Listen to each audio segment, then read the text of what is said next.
concerning this grants workshop. For those that have joined us, you may not know the full breadth of our department, but we pride ourselves on keeping government moving and flowing. And that is known in the areas of real estate, capital construction, procurement, business enterprises, and of course our security forces and facilities management. But you're here because of a very important department, a business unit within our department, and that's our grants unit. The team that is going to speak to you today is dedicated to providing you the best level of customer service, to be an instrumental resource within your programs as you move your projects along. So we're happy that you are here, and please ask as many questions as possible. Get in contact with your grants administrators as you move through your process to move your projects along. They are all happy to help. So again, welcome, welcome, welcome. We are active partners with you, and we look forward to helping bring your visions into reality with your projects. Jack, I'm going to turn it back to you.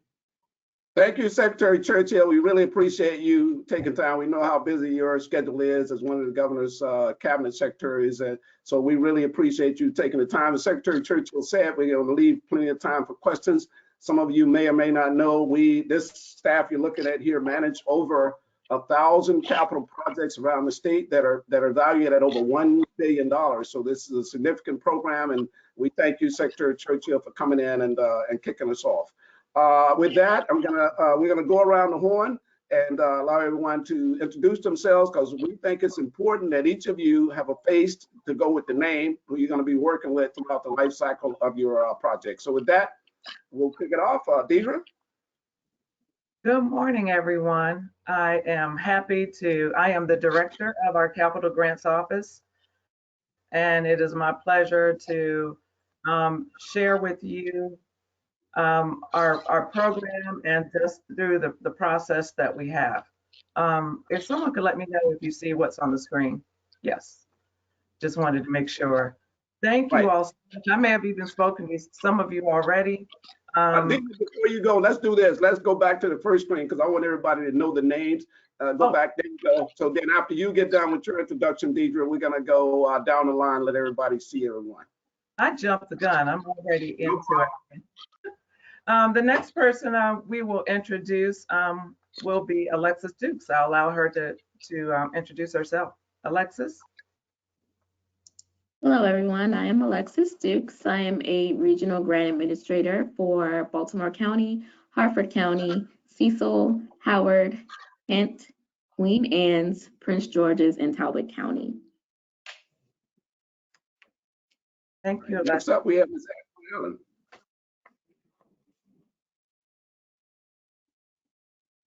You're on mute, Angela. Looks like you're on mute, Angela. I'm sorry, y'all. Hi, I'm Angela Allen, Grant Project Manager, and my region is currently Baltimore City. I've had Wycomico County and Caroline County added to my repertoire, and I actually review grant applications for grant agreements, generate board items, and also help with the contract eligibility letter review to ensure for eligible expenditures for state. All right, Ms. Ida McPherson. Hi, good afternoon, everyone. I'm Ida McPherson. I'm a regional grants administrator, and the counties that I cover are Montgomery County, Dorchester, Carroll, Washington County, and I'm also a compliance officer throughout the state. And like Angela, I work with the grant agreements and contract reviews and payment processing towards the grants. It's my pleasure to work with all of you. All right, next up, Ms. Sandra Means. Good afternoon. My name is Sandra Means. I am the compliance analyst for the Capital Grants Division. I handle the property searches for all grants and applications coming in. I also do the vetting of the contractors and the vendors when you're submitting your contracts. So I may give you a call. If things go smoothly, then that will not be necessary. Thank you. All right, you'll be seeing a lot and hearing a lot of Sandra, that's for sure, because the main thing is you guys want to get your contractors paid. So with that, next up is Linda Davis-Cole. Linda, you're muted, Linda.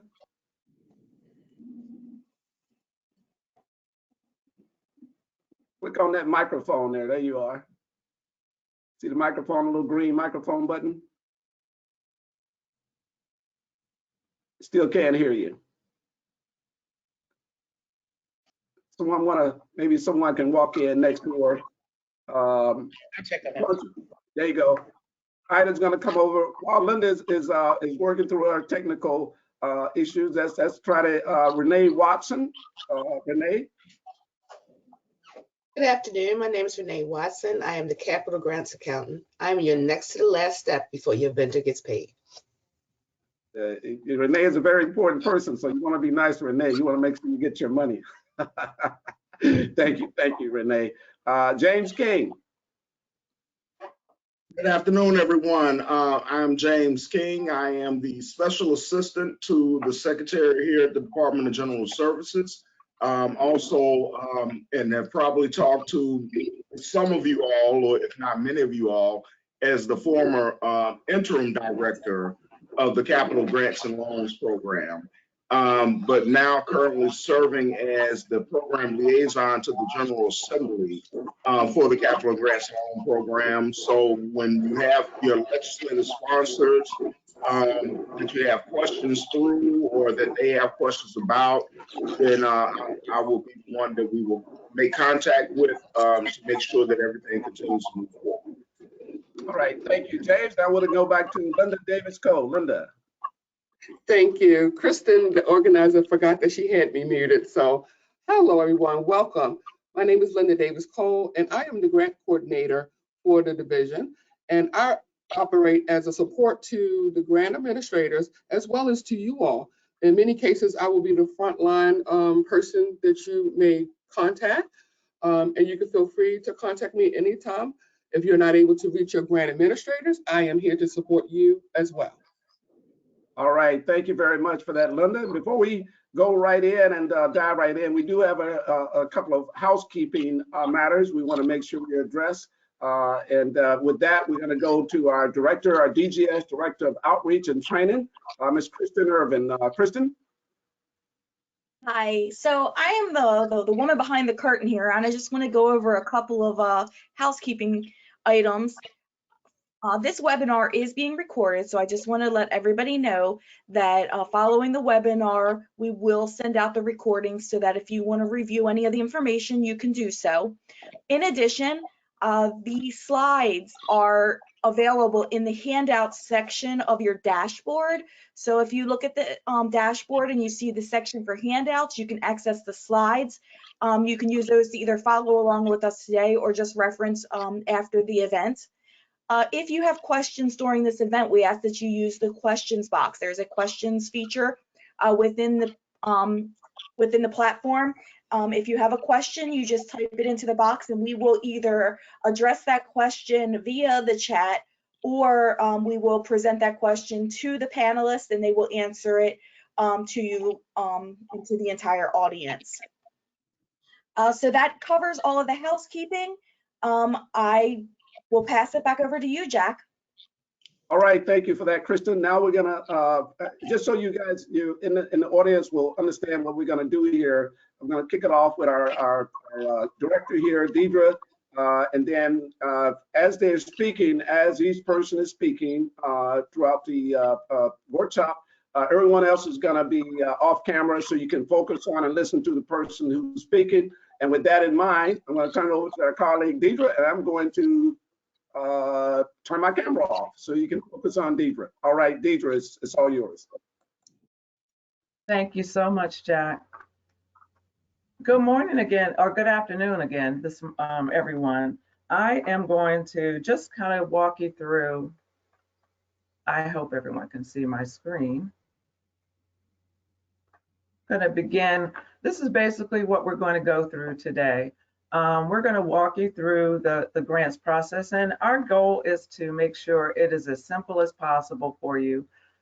It looks a little intimidating at first, but hopefully with what we'll go through today, you'll feel a little more comfortable as you go through the process and get familiar with the process. And again, you've met everyone on our staff. We're here to help you be successful in getting your grant funds and having a successful grant project. The first step you've actually already gone through. You've gotten authorization, an award letter. I'm going to go to my next slide because I want you to look at that. You've actually gone through the authorization phase here already. You've gotten approved for a grant through the legislation process. And you are now with us, our office, and we're going to work with you through the actual approval of your grant project to go through the process.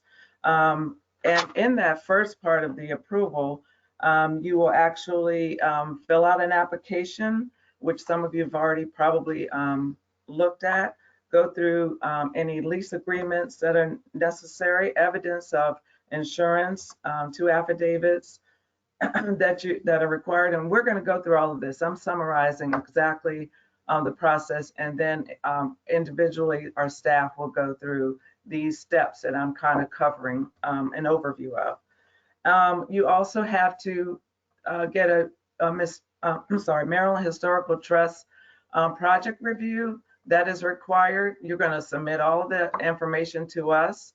Maryland Historical Trust will notify you and as well as us. That is an important piece, and we'll go through that.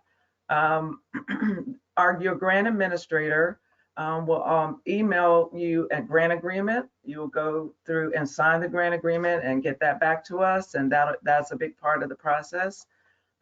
We will submit all of your documents for official approval, and that piece is important so that you can begin to draw down on the grant funds as you begin to work through your project.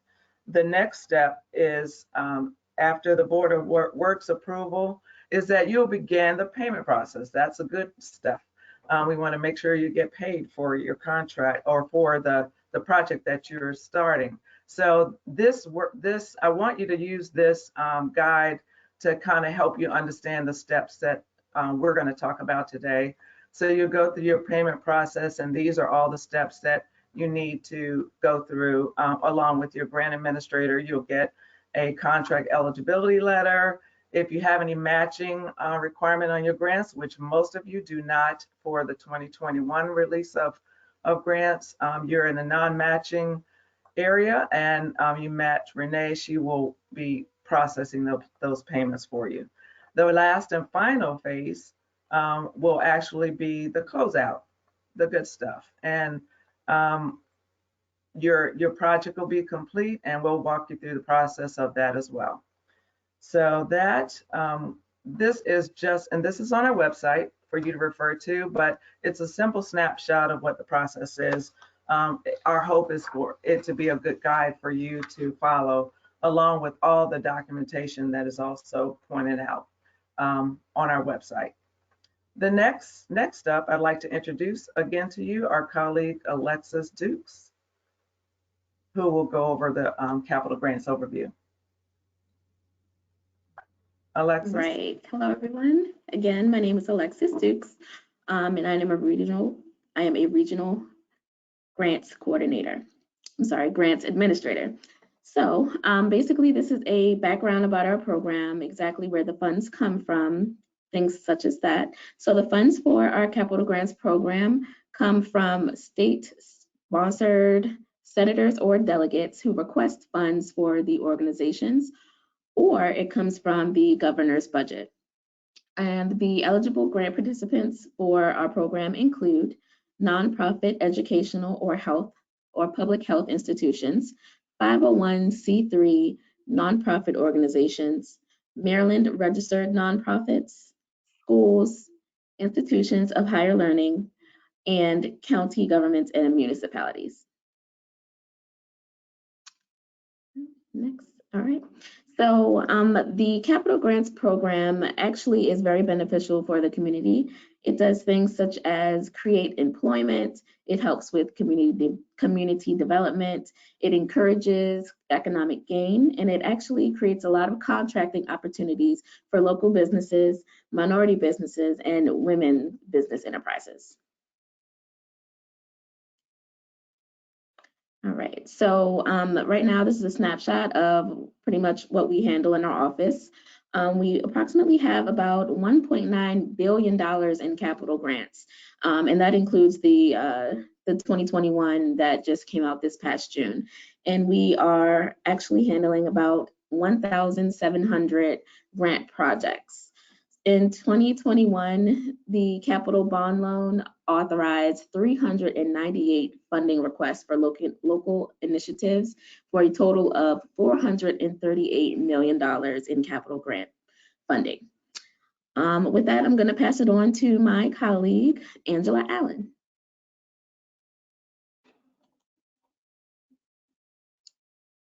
Hello, all. Thank you, Alexis. And now we're going to continue with the capital grants project application.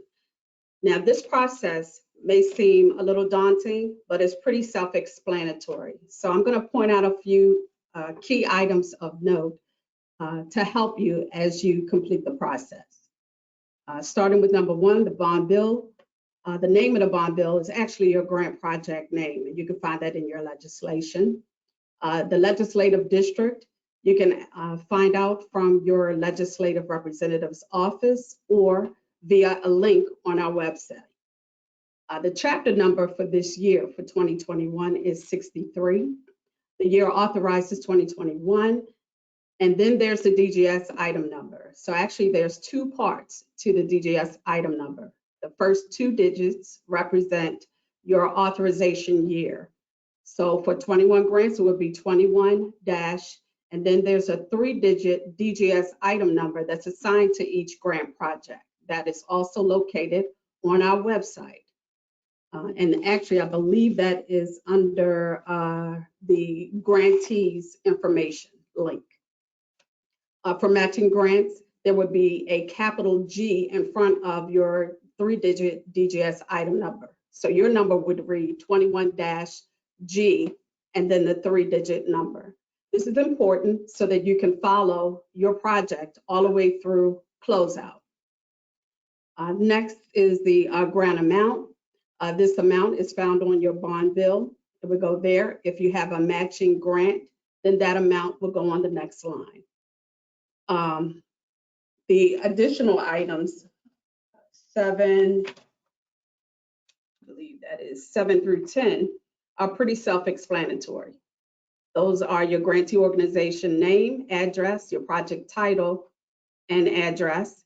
And then there's item 11. You want to select the correct box that's for your grantee project, whether you own the property, whether or not there's a co-owner, and if not, perhaps you have a lease. That information would go there, and your lease agreement should be at least 15 years, and that's to cover the term of the grant and any additional expenditures if necessary as they pertain to your specific grant project. If you don't own the property and don't have a lease agreement, then the owner of the property should be listed there on the last box. Please note that all owners will have to sign the grant agreement as a beneficiary, and you would supply their name, email, and phone number there. I'm sorry to interrupt. We're getting some specific questions about the example that you're showing. So I wanted to jump in at this point because I want you to be able to explain the example. The first question is, in this example, should number 1 be filled with Baltimore Police Mounted Unit Stables? Yes, if that is the name of your project and it's listed as that in your legislation, then that should go there. Okay. Oh, this is And Jack. I want to be clear on that, Angela, that answer. What we have on the screen is just the example. We just filled that in as an example. So whatever the name of your project, let's say if you're the Anne Arundel County Food Bank, then that's what you would put in. So if you're the YMCA of Eastern Maryland, then you would put that in. So whatever the name of your project, we just filled that in as examples for you all to see. So I want to make sure you don't use Baltimore Police Mounted Unit Stables as the name of your project, because that's just, we just filled that in as an example, just so you guys will know. Want to be clear about that. Thank you, Angela. Oh, yeah, you're so the welcome. name of the bond bill will also be whatever the name of the project is. Correct. And that information can be found in your legislation. All right. And then another question was for question number 11, if the property has not been identified yet, how do you address that? If the property has not been identified yet. Actually, I would refer back to your legislation and specifically the grant administrator that's assigned to your region will be able to help you and walk you through that process. Okay, and then the last question on this example is, if the grant is being used to purchase the property, do you choose the last box? And it looks like. Okay, because you're not quite owner yet of the property? I guess I'm asking for clarification. Dave, Kristen, you might not be able to have the answer to that right away. But as a general rule, if you're using it to purchase the property, then it would be your grant information that we're referring to. And so the settlements are typically handled slightly different. And I would suggest that you would refer to our Capital Grants and Loans Handbook that's available on our website for the specifics when it comes to acquiring property with your grant funds, with your awarded grant funds. And then your administrator can also walk you through that process. Okay, if we need clarification, we will bring that up. Yes. So Angela, I'm sorry, we have more questions coming in, and since we're already on them, I figure we'll continue. Okay. Is the legislative district where the project is located or where the office is? For example, the county office is in one and the project is in another district. Okay, so I would typically stick to how the grant was awarded. The grantee is awarded, and actually the jurisdiction is outlined in the legislation. So that information should really go there. And then as we go through the process, for instance, when you get down to the detailed project description, you can explain in more detail how your grant funds are being applied. Is that box 13? If you can scroll up, Deidre, is that the one you're referring to? That's correct. That's the box I'm referring to. The project, it says detailed project description. And it's item 13 on your application. And just as a suggestion, I would have a blank piece of paper also handy in the event that when you're typing in your information, you'll see that we have the wrap feature there. However, we're working to amend our application so that as you type, all of the information will be able to be viewed within the application boxes. If you find that your information doesn't fit into any one of the boxes on the application, please, on a separate piece of paper, jot down that item number and the rest of the description and information that you're providing. So Angela, bottom line is what you're basically saying is what they put on this application needs to mirror what they have on the legislation. You can't be XYZ in the legislation and then ABC in the on the legislation. That's what you're saying. It has to mirror. Correct. And it has to mirror because that is the actual grant bond that was awarded to you. So you want to follow your legislation. There should be no question about that because that is the law that we're abiding by. and that was approved through our Board of Public Works. Was there any other questions, Kristen? And again, each of the administrators, just to clarify, each of the administrators will be able to work with you because typically there's no one size fits all. With each grant project, there are specifics and little nuances that only an administrator could help you with to get through the process. Anything we don't have an answer for, we will get for you. We'll get clarity if it even means going to our AG's office. So there's no problem there. We'll make sure that you're completely informed and we can get you through your specific grant process. And Angela, that just answered one of our questions. It was asked if the grants administrator walk them through the process, and it sounds like that's a yes. Oh yes, absolutely. That's what we're here for, and we will walk you through each step of the process. And anything we don't know, we will find out from our director, other staff members, but more specifically the AG's office if we need to. Great, that's great information, because with that said, if we have any questions that are kind of specific to an individual grant recipient, we'll just ask them to contact the grant administrator or have you contact them so that we can clarify directly. Absolutely. Thank you.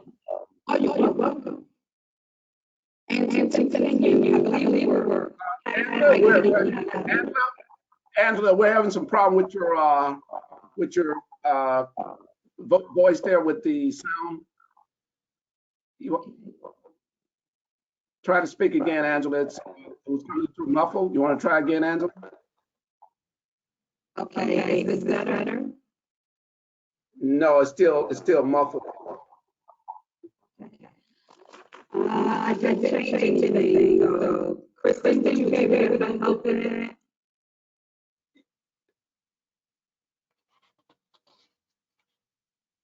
Yep, Angela, try again now. It sounds like you may be back on. Try again. Is that better? No, it's not. So what we may have to do, we may have to have you sign out, Angela, and sign back in. And while you do that, perhaps what we can do is move to, while Angela signs, let's try, Angela, why don't you try to sign out and sign back in? And what we will do, Deidre, let's do this, Deidre. We may have to, you know how technology goes, it's your best friend when it works. But then if it doesn't, you just gotta adjust. So with that, let's do this. While Angela signs out and sign back in, let's give her just a second or so. And if she is still delayed, then what we'll do, we'll come back to her part and we'll go to the contracting opportunities page. Or Deidre, if you want to continue on the application part of this, Deidre, so there'll be some questions. Yeah, I can finish on the application. Okay, very good. Hi, is that better? Much better. Okay, so that's what I had to do. I had to sign out and then sign back on. My apologies. Now, Now we can't see you. we don't see your camera, just so you know, but you can keep talking. Okay, is that better? Can you see it now? I can see my camera. Yeah, just keep talking. It'll come on in just a moment. Just keep going. Okay. So we left off with item 11 and the information of who owns the property, the grant property. Then with 12, estimated project schedule, please complete that. That's pretty self-explanatory. I went over the detailed project description. 14A, B, and 15 are self-explanatory. And then there's item 16. 16 is the grant funding amount for the first column. You want to delineate the grant funding for each category as appropriate and ensure that the total appears at the bottom. The same for the other column, that's any other additional funding. And then the final column is the total cost column. You want to ensure that each row totals the amount and listed under this column, and that the very bottom totals all across and down. Then you continue with item 17C. This is important that that was recently asked to be included by our governor. So if that's not on the copy that you have, then you have an outdated copy. Please go to, excuse me, our website and ensure that you have the latest grant application to complete.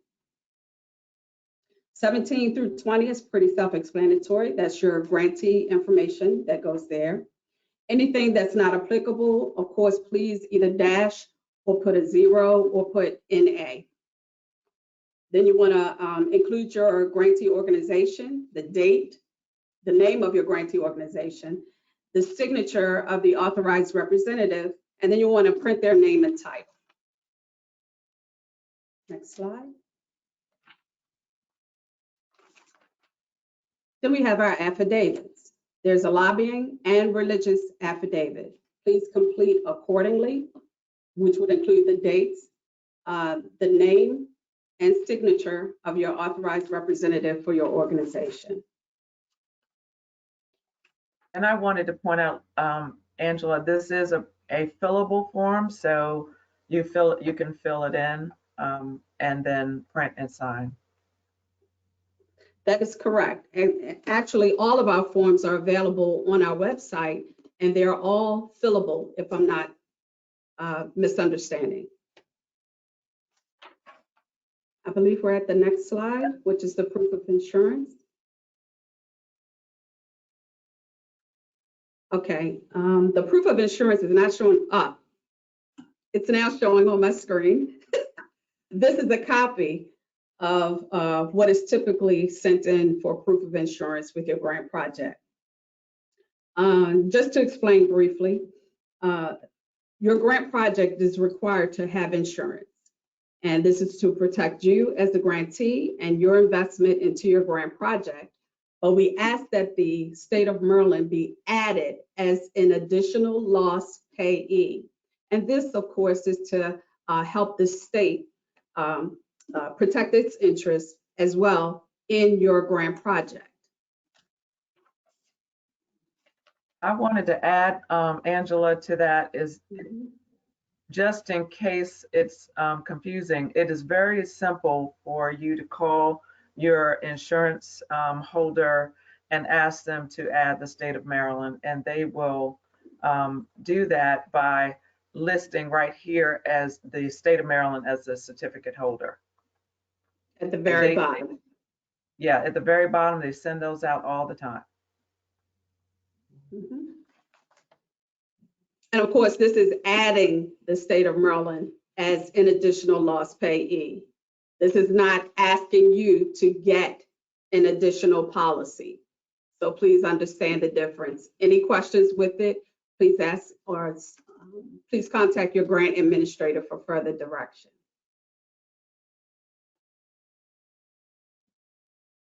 Okay, and the next slide is for the Maryland Historical Trust. This form must be completed, and then you want to save a copy to submit with your grant application packet. You, as the grantee, want to complete this and submit it to the Maryland Historical Trust. They are to review your project, and then they will send you a letter accordingly, a signed letter accordingly. And this is to ensure that if there are any historical aspects as it relates to your grant project, that they are the authority on that in the state of Maryland. And we want to ensure that we want to preserve any historical aspects of your grant project. And I believe, Angela, the address, the email address is at the bottom of that form. Deidre, if you can stroll down, I believe is it at the bottom down there? Yes, there it is right there. Submit, print it. What does that say? Angela, can you see that? Submit printed copy of the form and attachments by mail. And Jeff Cole, MHT 100 Community Place, Crownsville, Maryland 21032. And can they email it as well, Renee or Angela? Do you know? Yes, Beth does have an email, but I don't know if she accepts them for the Okay, thank you.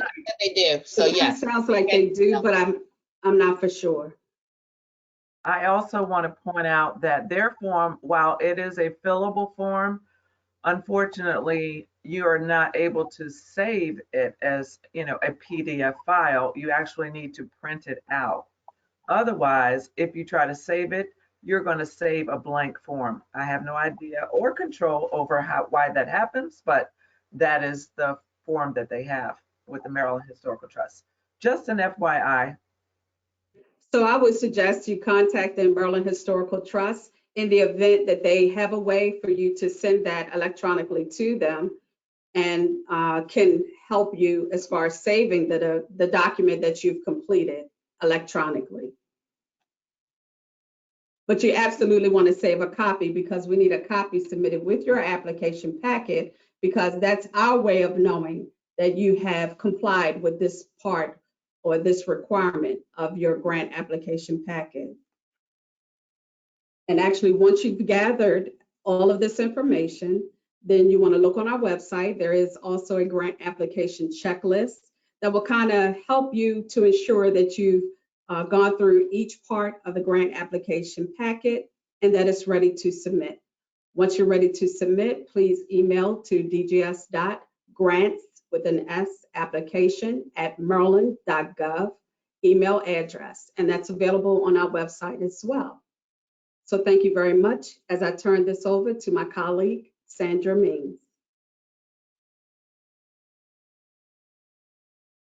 Hello once again. I'm going to share with you some information about capital grant projects. Grant recipients are responsible for hiring contractors to work on capital projects. During the recent 2021 General Assembly session, Senate Bill 909 was approved by the State Senate and House. This new law, as outlined below, requires that all state capital grants of $3 million or more will be subject to review for subcontracting opportunities for companies that are certified by the state as a minority business enterprise. Just a couple of points there. This will be followed up and monitored by, if I'm not mistaken, the Office of Procurement. So they will be monitoring and they will be checking any grants that are $3 million or more. And when they say certified by the state, the minority contractors that you hire need to be certified by the state, not just a contractor who happens to be a minority.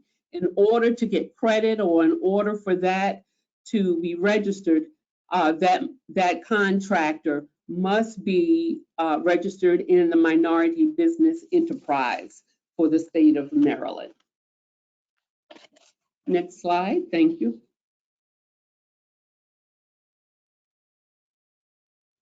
Grant recipients are encouraged to follow state policies and requirements regarding the planning and implementation of capital projects funded by grants to avoid loss of grant funds. Now, in the booklet, you see the picture of the cover on to the right. It will say that you are encouraged to follow the policy of using resident or in-state contractors or vendors. They encourage that so that state dollars will stay within the state, kind of makes sense, but you are encouraged, it's not mandatory. And you also are encouraged to use businesses that have minority status. And once again, minority status that is certified. They've gone through the state of Maryland to get their minority status acknowledged. One thing, though, that is not encouraged, but it is absolutely mandatory. All right, you'll hear your grant administrator and perhaps myself come back and mention to you that contractors and vendors that you use on your projects absolutely must be registered to do business in the state of Maryland. If they are not registered to do business in the state of Maryland and you have paid them, you will not be reimbursed that money. If they have done work and they are not registered to do business in the state of Maryland, they will not be paid. It is statute. It is a Maryland law that they must be registered to do business in the state of Maryland. Thank you. Next slide.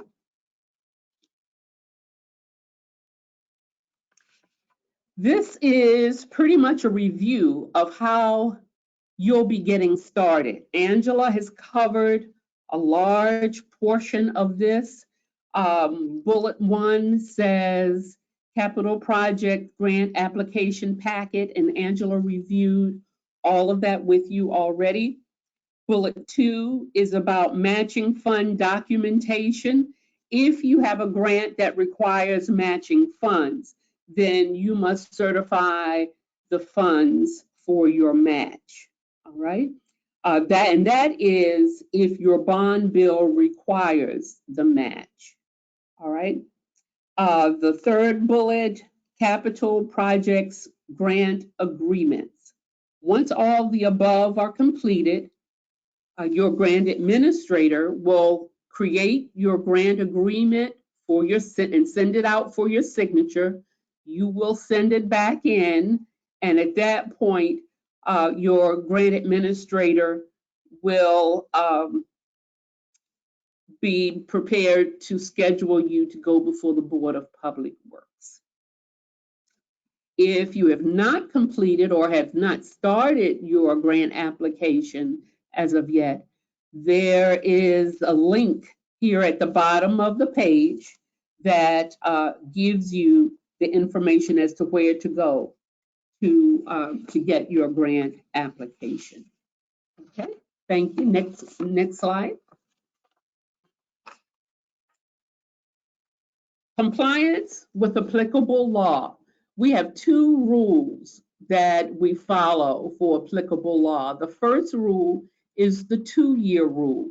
The 2-year rule only involves or references grants with matching funds.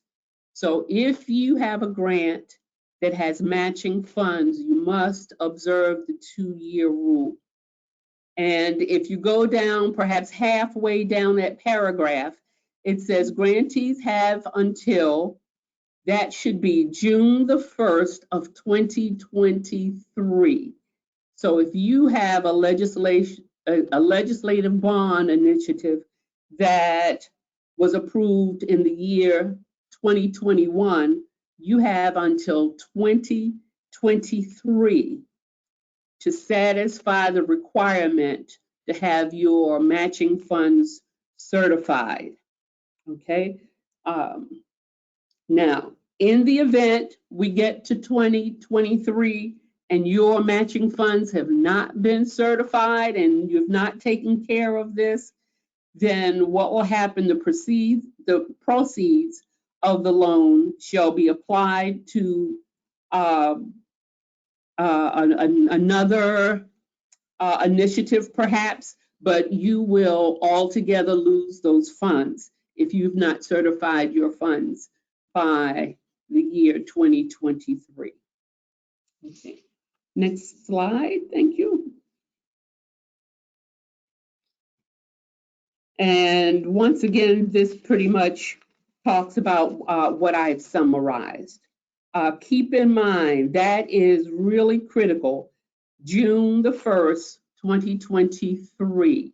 If you're approaching June the 1st of the year 2023 and you have not certified your matching funds, you will need to contact your grant administrator as soon as you possibly can so that your grant administrator might be able to work out some type of arrangements for you, but not until June the 1st of 2023. Okay, next slide. Compliance with applicable law, the 7-year rule. Now, let me identify a couple of words before I go over this slide.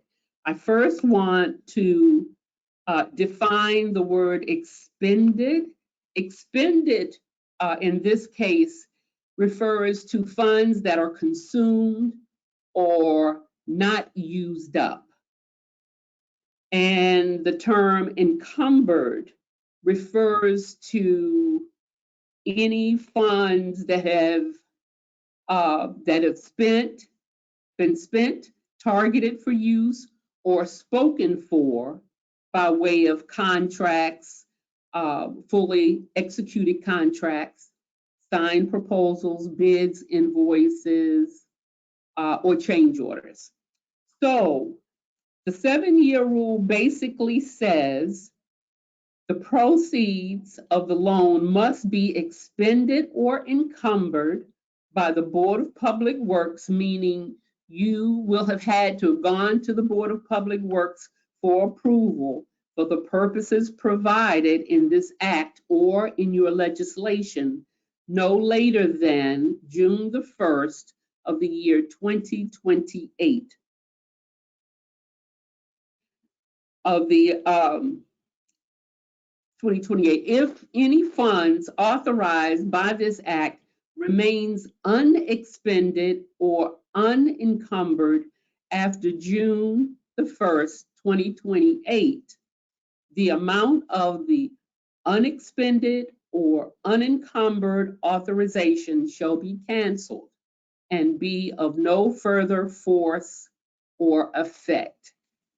That is a very important rule for everyone that received funds in the year 2021. So you have 7 years to expend or encumber your funds.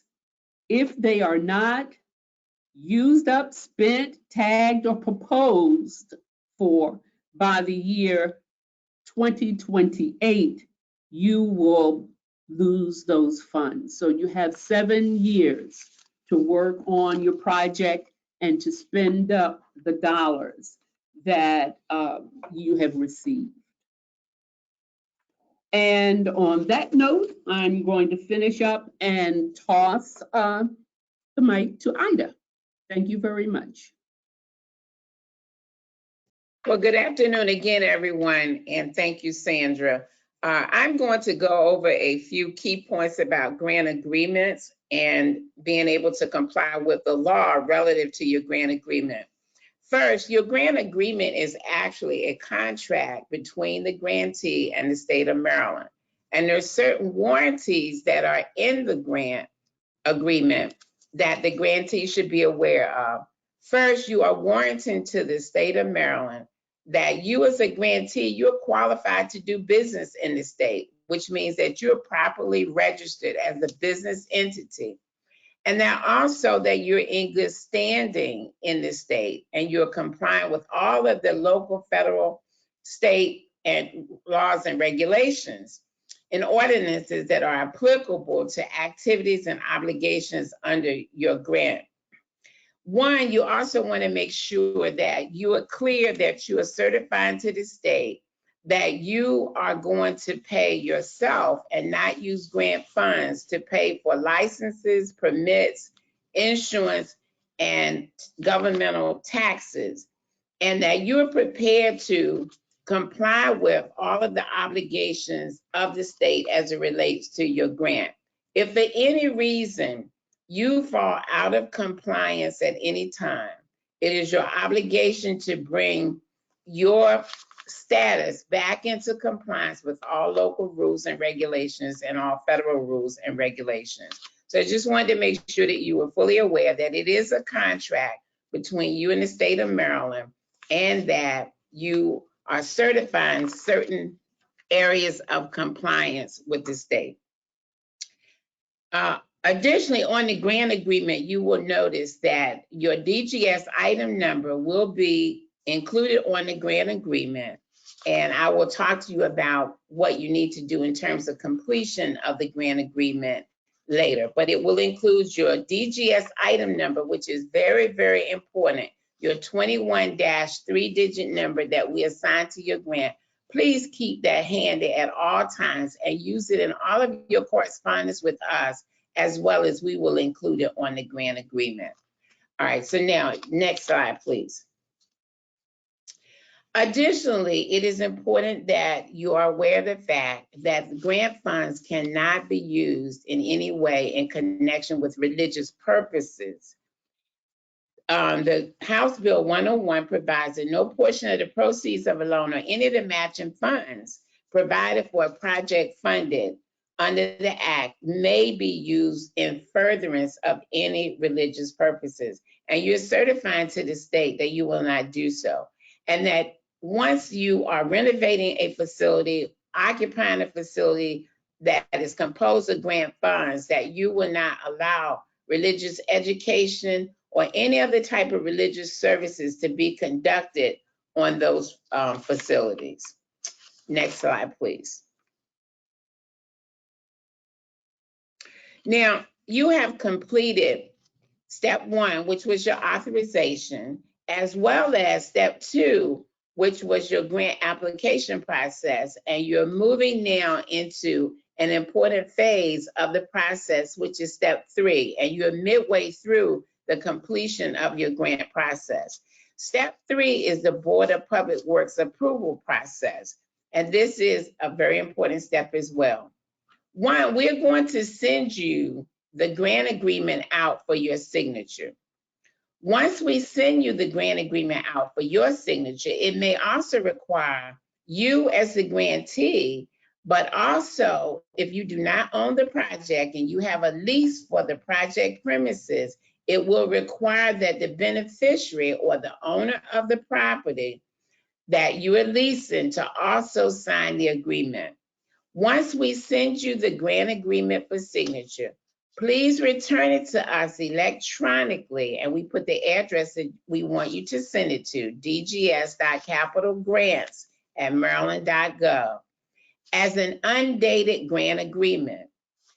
That is because after you return the signed agreement to us, it is our responsibility to submit your grant application along with your underlying supporting documentations to the Board of Public Works for formal approval at an upcoming public meeting to which you will be invited to attend. Your attendance at the Board of Public Works meeting is not mandatory, but it is also welcome in the event that there's any question about your grant or any part of your grant that needs to be highlighted. So we always encourage your attendance, and oftentimes there's a link for virtual attendance, and also you are welcome to attend the open meetings that are held in Annapolis. But we will submit the grant application and your supporting documents to the Board of Public Works for formal approval at an upcoming public meeting. After you have been approved by the Board of Public Works, I encourage grantees to print out a copy of the agenda item where you appeared on the Board of Public Works meeting and where your grant was approved, because they post all of those up on their website under the board meeting documents after the meeting, and generally they're there within the next day. Print out an exact copy of your approval and include that in your file, because it identifies the date that you attended the meeting. It shows that your grant was approved, and it also has an SL tracking number at the top of that agenda item, which is a number that we use when we are processing payments. Now, once you've been through that process of the Board of Public Works, we actually submit your grant agreement to the Attorney General's office for their review. And after they review it, they actually send your grant agreement over to the Board of Public Works for a formal signature. Once we receive the grant agreement back fully signed, then we send you the executed agreement, a copy of it to you for your files. Next slide, please. So then you would have completed the Board of Public Works approval process, and you're moving now into part 1 of step 4, which is contract review and request for payment. I will review this part with you, and my colleague Renee Watson will review with you part 2 of step 4. But part 1 involves a very important part, and all of your grant administrators become very actively involved in your grant process at this phase. It is important for you to always have a copy of the Capital Grants and Loans booklet, which is maintained on our website. But key to now, contract review and payment processing would be pages 16 through 20 of that manual. Page 16 and 17 tell you more specifics about eligible expenses. Pages 18 and 19 go forward, and 20 and tell you basically about the ineligible expenses. What I want to share with you is that one of the key things that grant administrators look for in terms of making determinations about eligible and ineligible expenses for grant funding are whether or not the expenses have a lifespan in terms of the work that was done of 15 years. What that does is that separates for us light items, light projects that we do not necessarily consider as capital costs. So I won't go through the specifics of those pages, but I want to highlight for you that it is important that you actually go back to the manual and look for your eligible and ineligible expenses. Now, after we make a determination of whether an expense is an eligible or ineligible one, we will issue to you a contract eligibility letter. That letter is signed by an official of the Board of Public Works. And once it is signed, you will get a completely signed copy that you will be able to use in your payment processing part. Now, make sure that any contractors that you use have not been debarred from doing business with the state of Maryland. If for any reason they have been debarred from doing business, we cannot pay you for the work that was done by them. Also, as Ms. Sandra Means indicated, the contractors should be in good standing in terms of their business registrations. And if they are indebted to the state of Maryland, their indebtedness must be fully paid for before they can receive grant funds. So when you're going into your payment processing phase and seeking your grant funds, please make sure with your contractor that they are in good standing, registered to do business in the state of Maryland, and that they don't have an outstanding indebtedness. It's very important in the review process that you send us the list of people that you sought to do business with, how you bidded out the project, how you selected a vendor, and if you did not choose the lowest bid, an explanation of why you did not do so. And there may be some very good reasons for not doing so. A special skill set that's not found often in the marketplace, the fact that maybe they use more small businesses and minority and women-owned businesses than the other proposals that you receive. But you should seek guidance from your grant administrator about all of these things.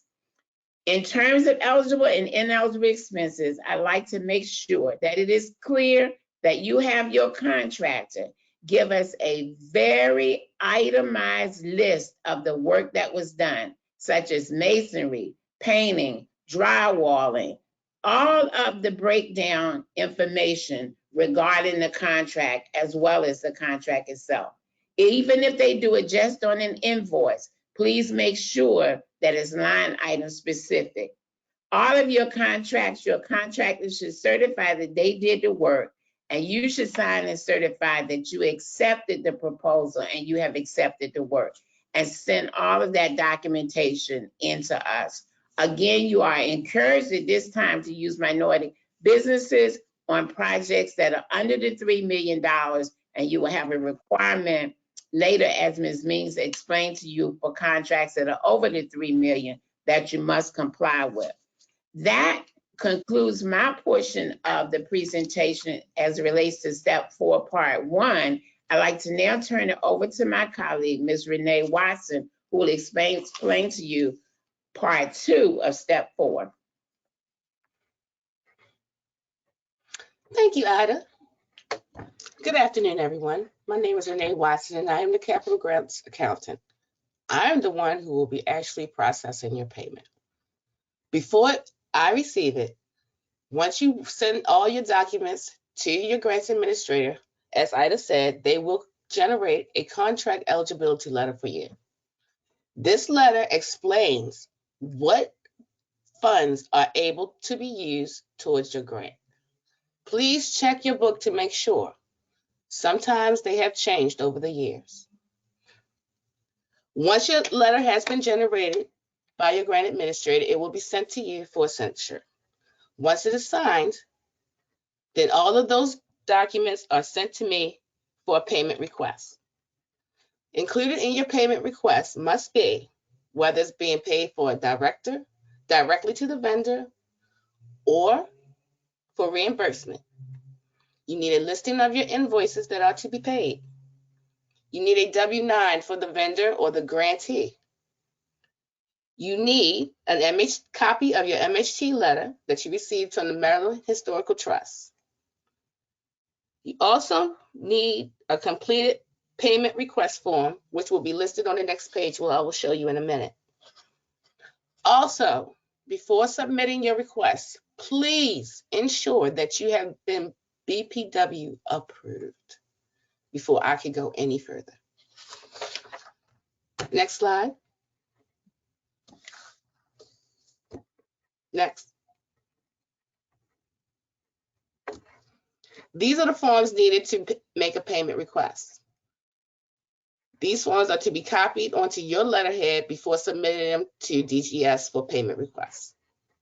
Please assure that all forms are filled out with your project name, the county, the year and DGS number, and the amount you are requesting. Now, Renee, this is Jack. Let me ask a quick question on that. So on this particular page, they would copy this onto their company letterhead or the organization letterhead, Yes. right? So we pretty much made the request form simple for them. All they got to do is fill it out and put it on their letterhead. Copy this onto their letterhead and then just fill out the specific parts. And this form is available on our DGS Capital Grants website as well. Please make sure you list your vendor or whoever's planning to be paid, their ID number, and the amount you are requesting. There are 2 separate forms. If you have a match grant, then you will submit your payment to the comptroller's office. If it's non-matching, then DGS. Now I will turn it over to Linda.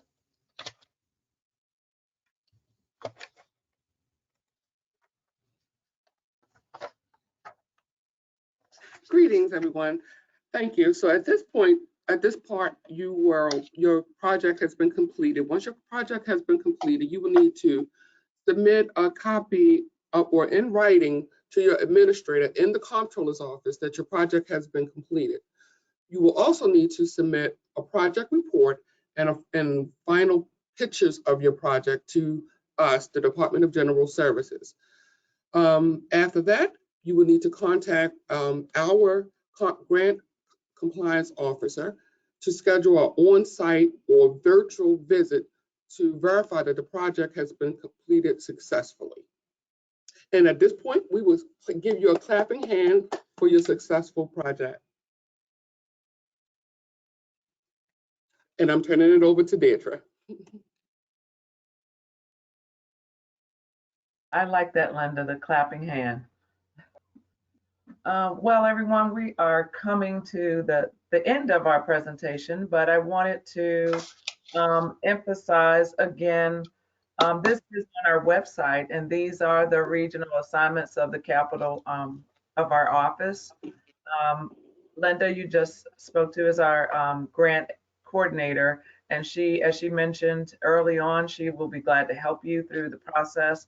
And she's helping supporting the grant administrators as well as you, the grantee. And again, Angela Allen, you spoke to earlier, she handles Baltimore City, Wycomico, I hope I pronounced that correctly, County, Caroline County, Alexis Dukes, Baltimore County, Harford County, Kent County, Howard County, Cecil County, Queen Anne's County, Prince George's County, Talbot County. Ida McPherson, who you heard from earlier also, Montgomery County, Dorchester, Carroll, and Worcester. Worcester. I got hung up on the Chesters. And currently, even though I'm the director, I am handling Anne Arundel County, Calvert County, Frederick County, Allegheny County, Charles County, St. Mary's County, Garrett County, and Washington County. And again, everything is on our website. This is our website where you're able to find all of the information that we've shared with you today, all of the forms that are required to fulfill your application, as well as other support documentation and our CGL handbook. Everything is on our website that you need. And again, all of us, and these are our contact information, our contact numbers, our emails, everything that you possibly need to reach out to us to walk you through the whole process. It is our pleasure to serve you, and congratulations again on your grants. And we look forward to working with each and every one of you. Now, go ahead, Jeff. Yeah, I was going to say, I'm going to ask everyone to come back on camera, all of our staff to come back on camera.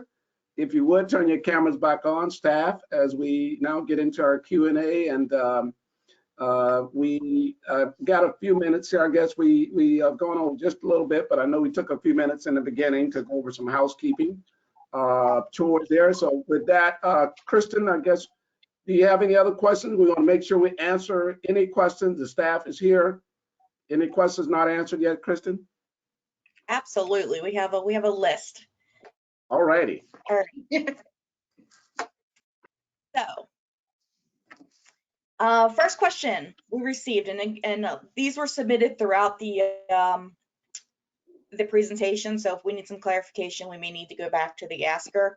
But the question is, I heard that the match requirements for some previous years' grants were forgiven. Is there any specific information on this, and is it if it's true?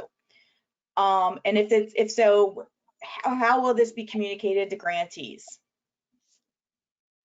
Deidre, you want to take that question? That's House Bill 1374. We just talked about that yesterday. Go ahead, Deidre. Yes, we do have 2019 grants, and as well as 2020 grants that were released that had a matching requirement. Those matching requirements have been removed unless there may be a few exceptions, and I believe hospitals and some universities may be an exception to that rule.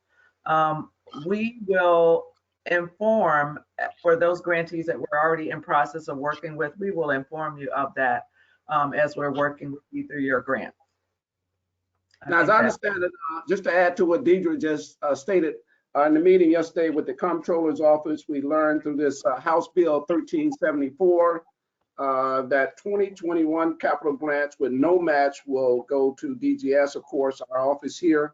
2019 and 2020 grants who had their matches will remain with the Comptroller's Office. So on that, as it relates to anything prior to that, they removed the match.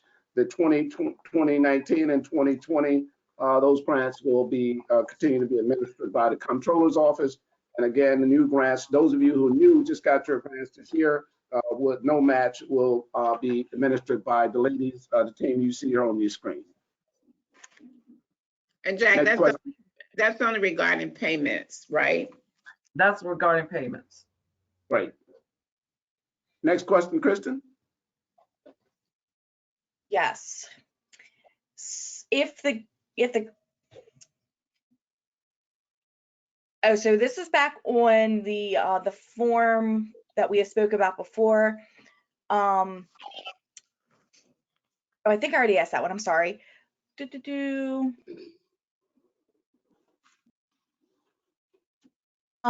here's a question. Can DocuSign be used to obtain signatures? We actually probably will be using DocuSign. Currently, we're not using it. We've used it in the past, but we will likely be using DocuSign in the future. But at this moment, we are receiving, we'll receive documents via email, but we will be implementing the use of DocuSign very soon. Yeah, we're hoping to get a license, as Deidre said, within the next couple of weeks, we hope. But right now, we don't have a license, an active license with DocuSign. So as Deidre said, right now it's by email to your staff, to your team you see on the screen. Alrighty, thank you. Question, if the project has already started a few years ago and the grant is there to finish the project, what can we put in the start end date column? Alexis, you want to take that? I know you've been here. Sure. So if it is an active project, you can still put the correct dates for the start of the project. And you would just note that in your description of the scope in your application, let us know that the project is in process and the grant funds will be used for finishing the project. Great, thank you. If our project is a state-owned property, do we still have to complete proof of insurance? Yes. I can Hand is up. So if it is owned by a state agency and they are self-insured, you don't have to request, you don't have to send in your proof of insurance for that. Okay.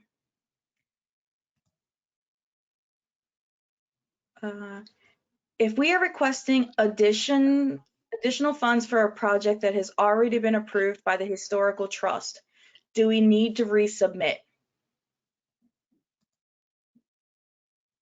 Angela, can you take that one?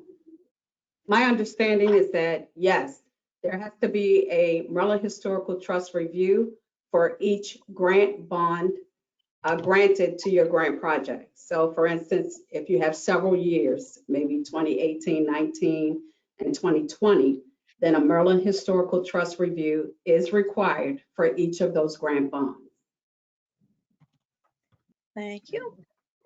And the follow-up question is, how long does it usually take for the Historical Trust to issue a decision? I'm not sure if you can answer that, but if you can, go for it. I can answer it. So usually they say their turnaround time is about 30 days. Depending on if an easement is needed, then it would be additional time. All right, very good. Can we provide a scanned copy with our document for this is related to the Historical Trust form? Ida, you want to? Yes, we can always accept a scanned copy of the letter. Absolutely.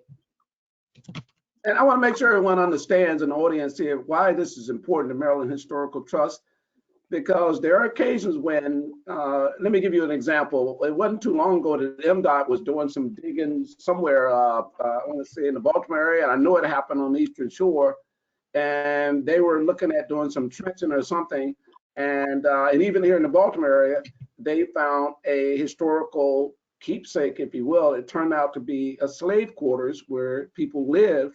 And so they had to stop everything immediately, preserve that space. Same thing happened on the Eastern Shore with Harriet Tubman family. MDOT was doing some work over there, and they just started digging around, and they found out, wait a minute, this is where Harriet Tubman apparently was born, where she lived as a child. So that's certainly obviously a historical keepsake. So those are some of the things where they just want to make sure you're not disrupting something that could be of historical significance. Thank you, Jack. Next question, moving on from the Maryland Historical Trust topic. When talking about requirement that a company has to be registered to do business in the state of Maryland, does this mean the same thing as holding a business license in the state of Maryland? Sandra, our compliance specialist. Okay, those are two separate things. The business license is for them to license for their craft. That's what the license is for. But the to register to do business in the state of Maryland is something altogether different. To get that license to do business in the state of Maryland, they would have to go to the site Maryland Business Express, registrations and filings, and you can get that online. I will try to go slowly. The website for that is egov, EGOV Maryland spelled out .gov/business express/entity search, and they can register there. And for grantees who want to really check to see if their vendors or contractors are registered to do business in the state of Maryland, they can go on that website as well and do a business search or an entity search. And that search will tell them whether or not that vendor or contractor is in good standing. If they, for some reason, have been defaulted or forfeited, and the conditions under which they're no longer in good standing. So that's a good website for everyone to keep in mind. And I believe, Kristen, for everyone to convenience, Kristen just typed that into the window here. I'm looking at the link in the chat box there. Thank you. I lost my place in the question list.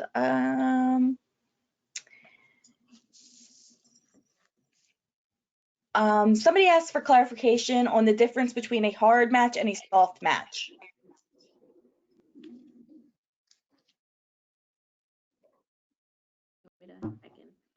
So a hard match is a cash match, meaning you can show that you spent the money after the enacted date of the bond year, or you can send in a bank statement to show that you have the funds available for your match. And a soft match can come in 3 different forms.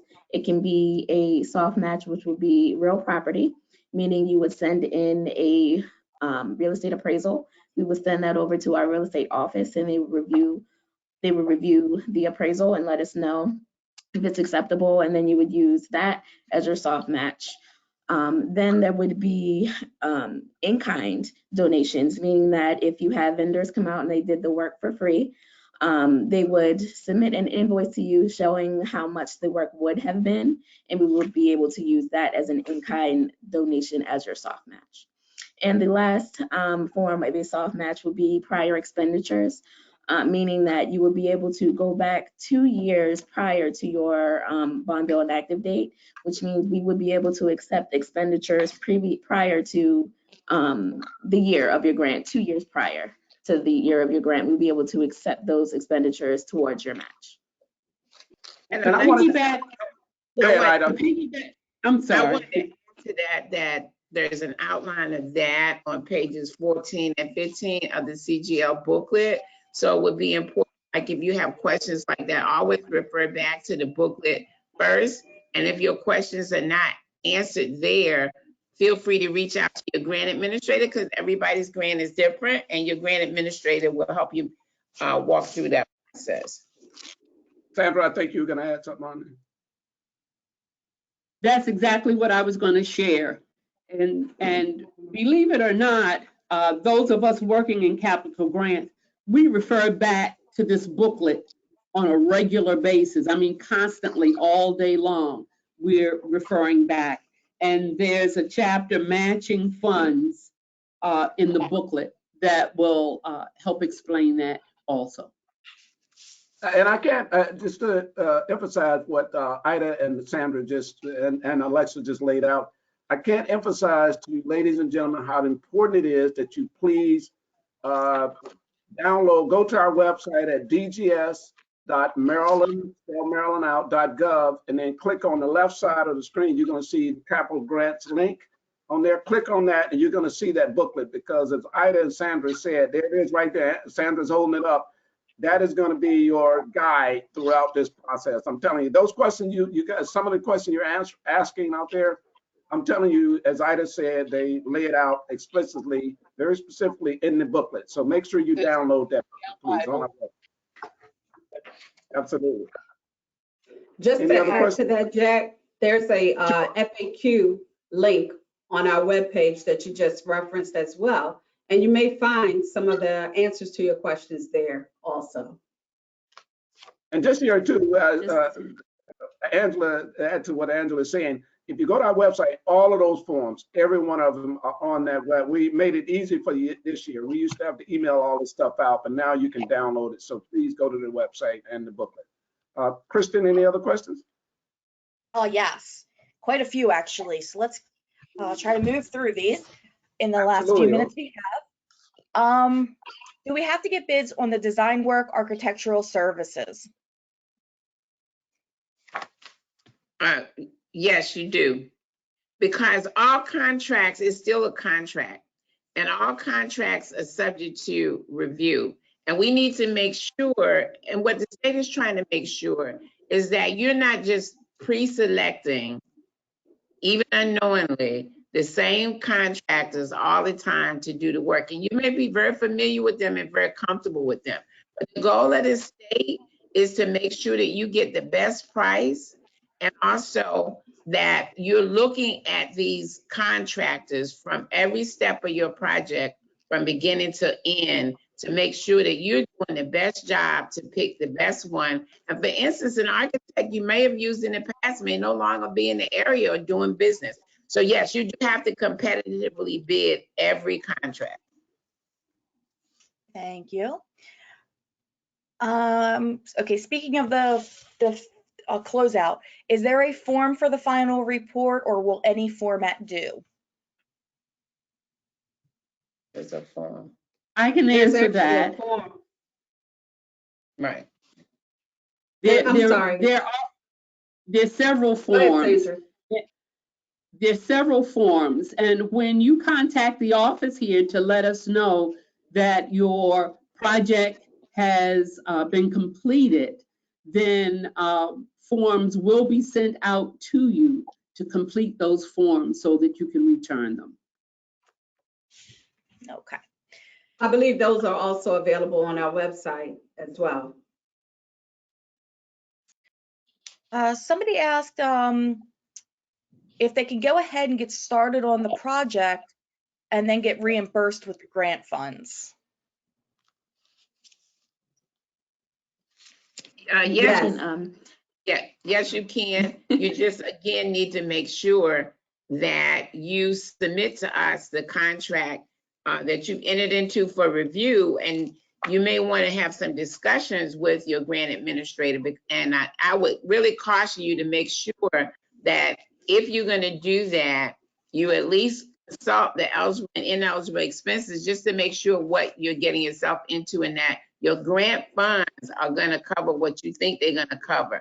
Now, I will tell you that we do not review unsigned contracts, because those contracts could change. And once we issue a contract eligibility letter, it's got to be based on a specific contractual arrangement between you and a vendor that you're doing business with. But I suggest that if you've got questions in advance, feel free to reach out to your grant administrator, and we'll give you as much guidance as we can. But we won't specifically review line items of unsigned contracts. Thank you for that clarification. Here's a good one. I'm sorry, and to add to that, I'm sorry to interrupt, Kristen. No, you're fine. What we mean by fully executed is signed by the owner as well as, or the grantee, as well as your vendor. They should be signed and dated, the agreement that you have with the individuals that's doing the work on your project. And if I Thank you. could piggyback on that, we're saying, we're using the term contracts, but this will go for contracts, proposals, bids, invoices, and or change orders. All will need the name of the grantee, signature and date, as well as the contractor or the vendor's signature and date. And the project address, because we have to make sure that if you have multiple grants or multiple projects, that contract is related to the bond bill that we're reviewing, and we need the address of the project on the documents that you're submitting for payment. Very good. Thank all of you very much for all of that information. So the next question is, are there any conflict of interest rules when engaging contractors for bids? For example, if a member of the board works for an engineering firm, can that firm submit a bid for engineering work?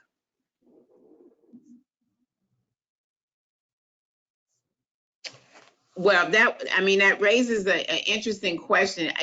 It would not normally, in my opinion, automatically cancel out the opportunity for somebody to do business. And when you say the board, we'd obviously run that by the Attorney General's office just to make sure that there is no specific conflict. But the fact that somebody is related to somebody and they have a business does not automatically mean that they can't do business. But obviously the relationship is going to be reviewed. So is it safe to say that if you have a concern about a conflict of interest, they should contact you so that you can, run that by the Attorney General's? Absolutely. Anytime there's a concern, and then they would also have to show that that particular company with that individual fairly competed for that contract or for that project award just as everyone else did. I guess, Sandra, that's the magic words are fair competition. Exactly. Correct. And rules that are followed through our procurement office, through that process, as well as the State Ethics Commission. These are other resources that you can utilize as well to determine whether there is a state designated conflict when it comes to bidders. All right. Well, we didn't quite get to all of the questions. Some of them are a little bit more specific to situations. So what we're asking those folks to do, if we didn't get to your questions today, please reach out to the grant administrators so that they can assist you and provide some clarification. Somebody did ask if the chat is available. I have been putting a lot of links in the chat. So what I will do is I can send a follow-up email providing all of the links that I provided in the chat to the attendees so that you can access that information very easily. So hopefully that's helpful to you. One of the links that I did provide is to the grant administrator listing so that you can contact your appropriate administrator for any additional questions you may have. So, Deirdre, did you want to close this out or Jack? Yeah, Ida, I think Ida was. Jack, and Kristen, I just wanted to make sure Kristen had the poll that she wanted to get people to respond to. That's okay. I mean, that was just more for informational purposes. All right. Well, thank you very much, everyone. And again, as Kristen just stated, please make sure you go to back to Deidre. Can you go back to that page with the contact information for our regional grant administrators? It's also on our website. So make sure whatever county you're in there, as you can see, make sure you reach out directly to that person that's handling the grants projects in your county. We found this, we just instituted this maybe a couple of months ago. And it's already, the grantees love it because it gives them one specific person that they will work with throughout the life cycle of their project. So whatever county you're in, as Deidre scrolls through there, as you can see, reach out to that person. We got the email address, mobile, and office number. So reach out to them with your specific questions about your specific grant project. Right. All right. Deidre, do you want to close us out? Sure. I just wanted to say again, this is on our website, and we want to thank you all for tuning in today and participating in our workshop. We had, I believe, about 70 participants or attendees here, and thank you so much for coming, and we look forward to working with each and every one of you. Thank you very much, and have a great day.